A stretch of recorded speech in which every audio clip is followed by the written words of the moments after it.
و خۆپیشاندانی هاوڵاتیان لە سنووری پارێزگای سلێمانی حکوومەتی هەرێم و ژمارەیەک حیزب و بەرپرسی حیزبەکان بەیاننامەیان بڵاو کردە و داوای هێورکردنەوەی بارودۆخەکەیان کرد و داوایان کرد بە بەرپرسیارەتیەوە مامەڵە لەگەڵ دۆخەکەدا بکەن. بەڵام تا ئێستا پەرلەمانی کوردستان هیچ ڕاگەیەنراوێکی لەبارەی ڕووداوەکانی قەڵاتسێەوە بڵاو نەکردوێتەوە.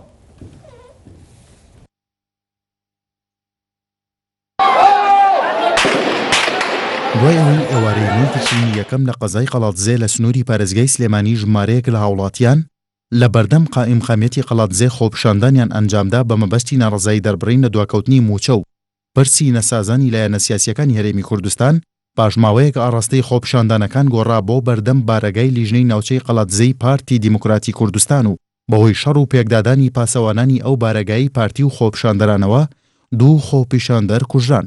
تاوکو درەنگانێکی شەو خۆپیشاندانەکان لە قەڵاتزێ بەردەوامیان هەبوو چەند جارێک خۆپیشاندەران هەوڵیاندا بارەگاکەی پارتی پسووتێنن. دوابدۆی ڕووداوەکان مەسعود بارزانی داوای هێورکردنەوەی دۆخەکەی کردووە، بەڵام ڕای گەیاندووە ئەوانەی بەرپرسن لەم ڕووداوانە بەپێی یاسا مامەڵەیان لەگەڵدا بکرێت و خۆیان بەرپرسن لە ئەنجامی کردەوەکانیان. بارزانی هیچ ئاماژەیەکی نەداوە بە کوژران و برینداربوونی هاوڵاتیان لە خۆپیشاندانەکانی قەڵاتزێدا. لە ڕوونکردنەوەیەکدا حکوومەتی هەرێمی کوردستان جگەر لەوەی داوای ئارامکردنەوە و کۆنتڕۆڵکردنی دۆخەکەی کردووە ڕای گەیاندووە دڵگرانی و ناڕەحەتی خۆمان بەرامبەر بە دروستبوونی پشێوی و کەوتنەوەی قوربانیان دەردەبڕین. جێگەی باسە سەرۆکایەتی پەرلەمانی کوردستان هیچ پەیامێکی بڵاو نەکردەوە لەبارەی خۆپیشاندانەکانی قەڵاتزێ. لە درێژەی کاردانەوەکاندا مەکتەبی سیاسی پارتی دیموکراتی کوردستان لە بەیاننامەیەکدا ڕایگەیاند بە هەندانی لایەنێکی سیاسی بێهەبوونی هیچ پاساوێک ئاڕاستەی خۆپیشاندەرانی ئەو شارەیان گۆڕی بەرەو بارەگای لیژنەی ناوچەمان لە قەڵاتزێ. لە کۆتایی بەیاننامەکەدا مەکتەبی سیاسی پارتی دەڵێت هەر دەست درێژیکردنێک بۆ سەر بارەگاکانمان و سەر و ماڵی کادرانمان بەبێ باج نابێت.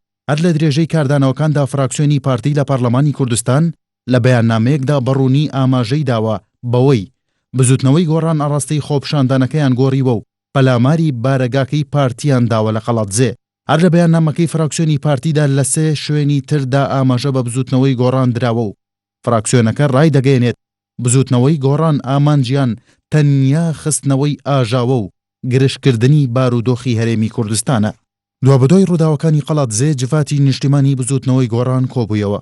جەلال جەوهەر هەڵسوراوی بزوتنەوەی گۆڕان ڕایگەیاند بزوتنەوەی گۆڕان لەگەڵ خۆپیشاندانی مەدەنیدایە و دژی بەکارهێنانی توند و تیژیە لەگەڵ خۆپیشاندەران. هەڵسوراوەکەی بزوتنەوەی گۆڕان ڕایگەیاند کوردستان بە دۆخێکی هەستیاردا تێپەڕ دەبێت. پێویستە هەموو لایەنەکان بە بەرپرسیارەتیەوە مامەڵە بکەن.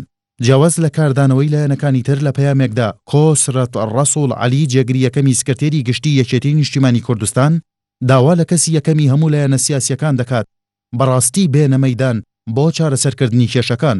کۆسرەت ڕەسوڵ ڕایگەیاندووە خۆپیشاندان و ئازادی ڕادەربڕین مافی هەموو کەسێکە و پاڵپشتی دەکەین. لەگەڵ ئەوەشدا بەکارهێنانی توند و تیژی کێشەکان چارەسەر ناکات. فراکسیۆنی یەکێتی لە پەرلەمانی کوردستان پشتیوانی لە داواکاری خۆپیشاندەران دەکات و داوا دەکات خۆپیشاندانەکان دوور لە توند و تیژی ئەنجام بدرێن. فراکسیۆنی یەکێتی داوا دەکات بە زووترین کات سەرجەم لایەنە سیاسیەکان لەسەر مێزی گفتوگۆ کۆ ببنەوە. لە درێژەی کاردانەوەی خۆپیشاندانەکان و ڕووداوەکانی قەڵاتزێ محەممەد فەرەج ئەمینداری گشتی یەکگرتووی ئیسلامی کوردستان داوای لە لایەنە سیاسیەکان و ڕێکخراوەکانی کۆمەڵگەی مەدەنی کرد تەواوی تواناکانیان بخەنەگەڕ بۆ هێورکردنەوەی دۆخەکە. ئەمینداری گشتی یەکگرتوو پشتگیری بۆ هەموو داواکاریە ڕەواکانی هاونیشتیمانیان دەردەبڕێت بەمەرجێک لە چوارچێوەی یاسا و پاراستنی هەرێمدا بێت.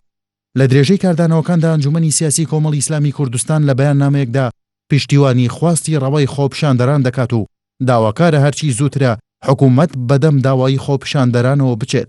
کۆمەڵ داوا دەکات هاوڵاتیان بە شێوەیەکی هێمنانە خواستی خۆیان بگەێنن.